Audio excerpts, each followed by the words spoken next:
Hi friends, welcome to V S creative ideas. చూసారు కదండి hand design ఎంత అందంగా ఉందో. మీరు కూడా చాలా ఈజీగా ఈ హ్యాండ్ డిజైన్ అయితే స్టిచ్ చేసుకోవచ్చు. ఫస్ట్ అయితే లైనింగ్ అయితే కట్ చేసేసుకోవాలండి. హ్యాండ్ అయితే కట్ చేసుకోవడం అందరికీ వచ్చు కాబట్టి నేనైతే హ్యాండ్ కటింగ్ ఏమి చూపించట్లేదు ఇక్కడ. అలాగే ఫస్ట్ మనకి ఇక్కడ హ్యాండ్ కటింగ్ చేసుకున్న తర్వాత హ్యాండ్ లూజ్ మొత్తం ఎంత ఉందో ఫోల్డింగ్ ఓపెన్ చేసేసుకుని హ్యాండ్ మొత్తం లూజ్ ఎంత అయితే ఉందో అంత బ్లౌజ్ పీస్లో క్లాత్ అయితే తీసుకోవాలి. రెండు హ్యాండ్స్కి సరిపడే విధంగా తీసుకోవాలి. అలాగే మనం సారీలో ఉన్న క్లాత్ కూడా మనకి హ్యాండ్ లూజ్ ఎంత అయితే ఉందో అంత వెడల్పు క్లాత్ అయితే తీసుకోవాలండి. చూసారు కదా, నేను ఇక్కడ రెండు హ్యాండ్స్కి కూడా బ్లౌజ్ పీస్ అలాగే శారీలో వచ్చిన పీస్ అయితే తీసుకున్నాను. ఫస్ట్ ఇక్కడ ఈ హ్యాండ్కి మొత్తం ఈ హ్యాండ్ లెంత్ ఖర్చుతో కలిపి 7 ఇంచెస్ ఉంది. 7 ఇంచెస్ ఉంటే 5 ఇంచెస్కి నేను పైన పఫ్ అయితే వేద్దాం అనుకుంటున్నాను. అలాగే మిగిలిన 2 ఇంచెస్కి కూడా బార్డర్ అయితే వేస్తాను. ఫస్ట్ 5 ఇంచెస్కి హ్యాండ్ అయితే మార్కింగ్ చేసేసుకున్నాం కదా. ఇక్కడ మనం ఈ 5 ఇంచెస్కి ఒక 1.5 ఇంచు ఎక్స్ట్రా క్లాత్ అయితే తీసుకోవాలి. మనకి బ్లౌజ్ పీస్ అలాగే శారీలో ఉన్న పీస్ కూడా మనకి 5 ఇంచెస్కి మార్కింగ్ చేసుకున్నాం కదా. 5 ఇంచెస్ కంటే ఒక 1.5 ఇంచు ఎక్స్ట్రా క్లాత్ అనేది తీసుకోవాలి. ఎందుకంటే మనం ఫ్రిల్స్ పెట్టిన తర్వాత మళ్ళీ క్లాత్ అనేది తగ్గిపోతుంది అనమాట. మనం స్టిచ్చింగ్ చేసేటప్పుడు ఇబ్బంది లేకుండా ఉండడం కోసం ఎక్స్ట్రాగా 1.5 ఇంచ్ క్లాత్ అయితే తీసుకోవాలి.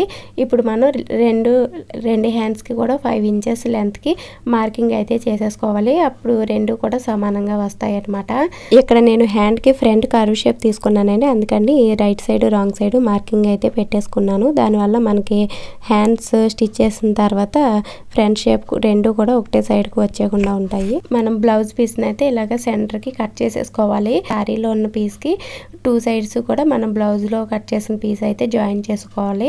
ఇలా జాయిన్ చేసిన తర్వాత మీరు ఇలా పైనుంచి స్టిచ్ అయినా వేసుకోవచ్చు. లేదంటే ఇలా లోపల నుంచి డబుల్ స్టిచ్ వేసేస్తే మనకి స్టిచ్ అనేది బయటికి కనబడకుండా ఉంటుందన్నమాట. ఇలా 1 సైడ్ జాయిన్ చేసేసుకున్న తర్వాత రెండవ సైడ్ కూడా బ్లౌజ్లో ఉన్న పీస్ని జాయిన్ చేసుకోవాలి. ఇలా జాయిన్ చేసుకునేటప్పుడు ఒరిజినల్ రెండు ఒకటే వైపుకి వచ్చేలా జాయిన్ చేసుకోండి.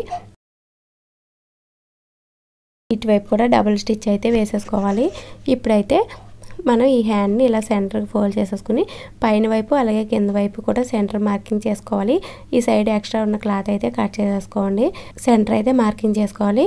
ఇలా సెంటర్ మార్కింగ్ చేసుకున్న తర్వాత ఇప్పుడు దీనికైతే ఫ్రిల్స్ అయితే పెట్టుకోవాలి. ఫ్రిల్స్ పెట్టుకోవడం కోసం సెంటర్ నుంచి 2 ఇంచులు వెడల్పు ఉండేలాగా ఒక 4 మార్కింగ్స్ అయితే చేసుకోండి. 2 సైడ్స్ కూడా 4 మార్కింగ్స్ చేసుకోవాలి. మొత్తం 8 మార్కింగ్లు అయితే చేసుకోవాలన్నమాట. ఇలా మార్కింగ్ చేసుకున్న తర్వాత ఈ హ్యాండ్కి సెంటర్ కట్ ఉంది కదా, అక్కడికి మనం 2 ఇంచులు మార్కింగ్ చేసుకున్నాం కదా. ఆ 2 ఇంచుల మార్కింగ్ని ఇలాగ ఫ్రిల్స్ వచ్చేలాగా సెంటర్కి ఫ్రిల్స్ పెట్టేసుకోవాలన్నమాట. మొత్తం అన్నీ కూడా ఒకదానిపైన ఒకటి రావాలన్నమాట. పక్కనే కాకుండా ఫ్రిల్ అనేది ఒకదానిపైన ఒకటి వచ్చే విధంగా పెట్టేసుకోవాలి. ఇలా 1 సైడ్ క్లాత్ మొత్తం ఇలా సెంటర్కి వచ్చే విధంగా ఫ్రిల్స్ అనేవి పెట్టేసుకోవాలి. తర్వాత రెండవ సైడ్ కూడా ఫ్రిల్స్ అనేవి పెట్టుకోవాలండి. ఇలా ఫ్రిల్స్ పెట్టేటప్పుడు మనం 1 సైడ్ వచ్చేసి మన వైపు పెట్టుకున్నాం కదా, రెండవ సైడ్ వచ్చేసి వాటికి ఆపోజిట్ సైడ్లో పాదం వైపుకి ఉండేలాగా ఫ్రిల్స్ అయితే పెట్టుకోవాలి. ఇవి సాఫ్ట్ సిల్క్ శారీస్ అండి. ఇవి అయితే పోగులు అయితే బాగా వచ్చేస్తాయి. అసలు కుట్టేటప్పుడు చాలా ఇబ్బందిగా అయితే ఉంటుంది. ఈ విధంగా కింద వైపు జాయిన్ చేసేసుకున్నాం కదా. నార్మల్గా ఈ హ్యాండ్స్కి పేపర్ కటింగ్ చేసుకుని ఫ్రిల్స్ అయితే స్టిచ్ చేస్తారు. నేనైతే డైరెక్ట్గా లైనింగ్ పైన స్టిచ్ చేస్తానండి. పేపర్ కటింగ్ అయితే మళ్ళీ మనం 2 హ్యాండ్స్కి 2 పేపర్ కటింగ్స్ అయితే ఉండాలి. ఆ తలనొప్పి ఏమి లేకుండా నేనైతే హ్యాండ్స్తోనే లైనింగ్తో ఇలాగ జాయిన్ చేసేస్తాను అనమాట. ఇక్కడ మనం హ్యాండ్కి 5 ఇంచెస్ లెంత్ మార్కింగ్ చేసుకున్నాం కదా, అక్కడి నుంచి ఒక 1/2 ఇంచ్ ఎక్స్ట్రా మార్కింగ్ చేసుకుని మనం సెంటర్ ఫ్రిల్స్ పెట్టుకున్నాం కదా, అక్కడికి ఈ మార్కింగ్ వచ్చేలా పెట్టేసుకుని హ్యాండ్ని ఇలాగా ఫోల్డింగ్ చేసి పెట్టేసుకోవాలి. అలాగే కింద వైపు మన ఇలా క్రాస్గా వస్తుంది అనమాట. హ్యాండ్ పైన స్ట్రైట్గా ఉండేలా పెట్టేసుకుని కింద వైపు ఎక్స్ట్రా ఉన్న క్లాత్ క్రాస్గా ఉన్న క్లాత్ అయితే కట్ చేసేసుకోవాలి. మీకు అంచనా తెలియకపోతే ఒక 2 ఇంచెస్ క్రాస్గా కట్ చేసేసుకుంటే సరిపోతుంది. ఇప్పుడు మనం హ్యాండ్కి లైన్ అనేది మార్కింగ్ చేసుకున్నాం కదా, ఆ లైన్ మార్కింగ్ దగ్గర నుంచి సెంటర్ అయితే మార్కింగ్ చేసేసుకుని ఆ లైన్ మార్కింగ్ చేసుకున్న వైపు హ్యాండ్ సెంటర్ అనేది మార్కింగ్ చేసేసుకుని హ్యాండ్ సెంటర్కి ఈ ఫ్రిల్స్ అనేవి కరెక్ట్గా వచ్చేలా పెట్టేసుకుని ఫస్ట్ కింద వైపు హ్యాండ్స్కి అయితే మనం మార్కింగ్ చేసుకున్న లైన్ మీదే ఈ క్లాత్ అనేది జాయిన్ చేసేసుకోవాలి. అలాగే 1/2 ఇంచ్ క్లాత్ అనేది మనం మార్కింగ్ చేసుకున్న లైన్ కన్నా కూడా కిందకి ఎక్స్ట్రా ఉండేలా పెట్టుకోవాలి. పెట్టేసుకుని ఇప్పుడు పైనుంచి కూడా మనకి హ్యాండ్ అయితే ఎలా ఉందో అలాగే క్లాత్ని ఒరిజినల్ క్లాత్ జాయిన్ చేసుకుంటూ రావాలి. ఇలా జాయిన్ చేసుకుంటూ వచ్చేటప్పుడు మనం పైన కూడా ఫ్రిల్స్ అనేవి పెట్టేసుకోవాలి. మనం కింద ఫ్రిల్స్ అనేవి ఒకదానిపైన ఒకటి వచ్చే విధంగా పెట్టుకున్నాం కదా. ఈ పైన ఫ్రిల్స్ అనేవి జాయిన్ చేసేటప్పుడు ఈ ఫ్రిల్స్ అనేవి దూరంగా పెట్టుకోవాలన్నమాట. కొంచెం గ్యాప్ ఇచ్చుకుంటూ పెట్టుకోవాలి. అప్పుడే మనకి ఫ్రిల్స్ పర్ఫెక్ట్గా వస్తాయి. మనకి కింద లైనింగ్ ఎంత వెడల్పు ఉందో చూసుకుంటూ అంత వెడల్పుతో ఈ పైన కూడా ఫ్రిల్స్ పెట్టుకుని క్లాత్ అనేది జాయిన్ చేసుకోవాలి. నేనైతే ఇలాగే జాయిన్ చేసేస్తానండి. పేపర్ కటింగ్ అది ఏమి పెట్టుకోను, నాకు ఇలానే ఈజీ అనిపిస్తుంది. ఇలా స్టిచ్ చేసుకుంటే మనకి టైం కూడా సేవ్ అవుతుంది అనమాట. ఈ విధంగా ఫ్రిల్స్ పెట్టేసుకుని రెండవ సైడ్ ఫ్రిల్స్ కూడా మనం ఫస్ట్ ఒక సైడ్కి పెట్టేసుకున్న తర్వాత రెండవ సైడ్ ఫ్రిల్స్ కూడా ఆపోజిట్లో వచ్చే విధంగా పెట్టేసుకోవాలి. ఇలా పెట్టేసుకుని లైనింగ్ మొత్తం కూడా జాయిన్ చేసేసుకున్నాం కదా. లైనింగ్ మొత్తం కూడా జాయిన్ చేసేసుకోవాలి. ఇలా జాయిన్ చేసుకున్న తర్వాత ఎక్స్ట్రా ఉన్న క్లాత్ అయితే కట్ చేసేసుకోవాలి.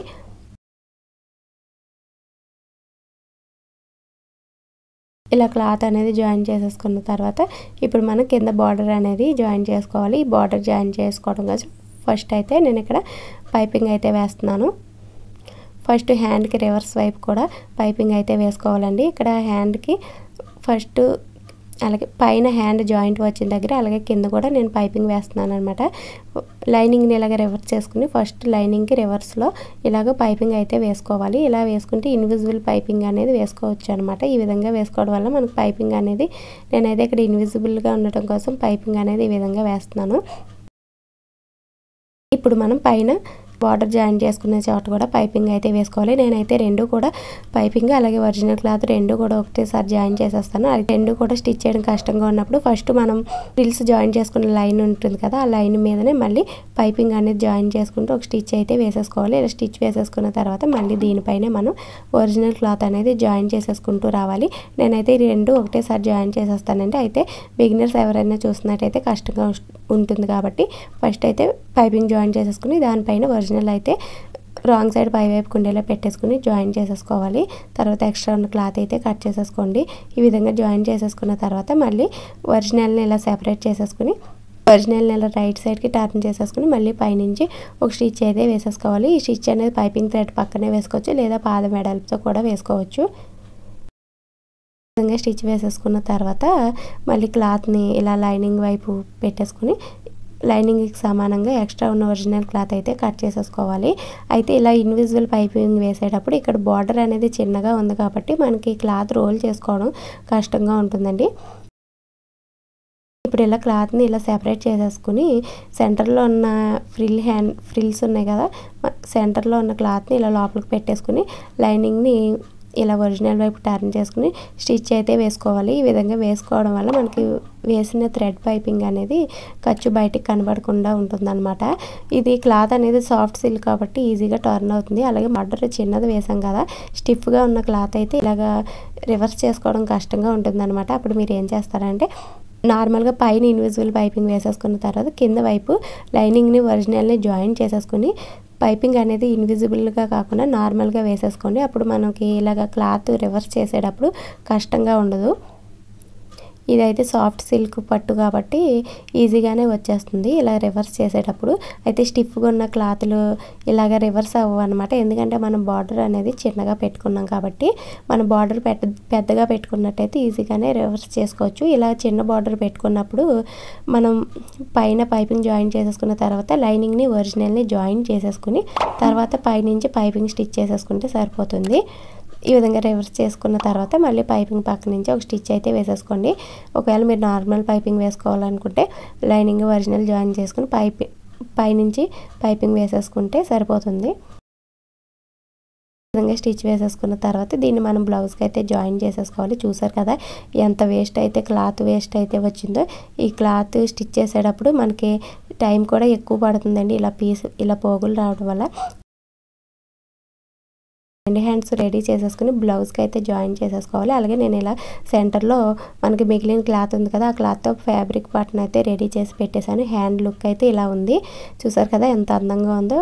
ఈ బ్లౌజ్ వేసుకున్నట్టయితే ఈ బ్లౌజ్ లుక్ అయితే ఇంకా బాగుంటుందండి. అలాగే ఈ డిజైన్ నచ్చితే ఒక లైక్ చేయండి. ఛానల్ ఫస్ట్ టైం చూస్తున్నట్టయితే సబ్స్క్రైబ్ చేసుకోండి. Thank you for watching.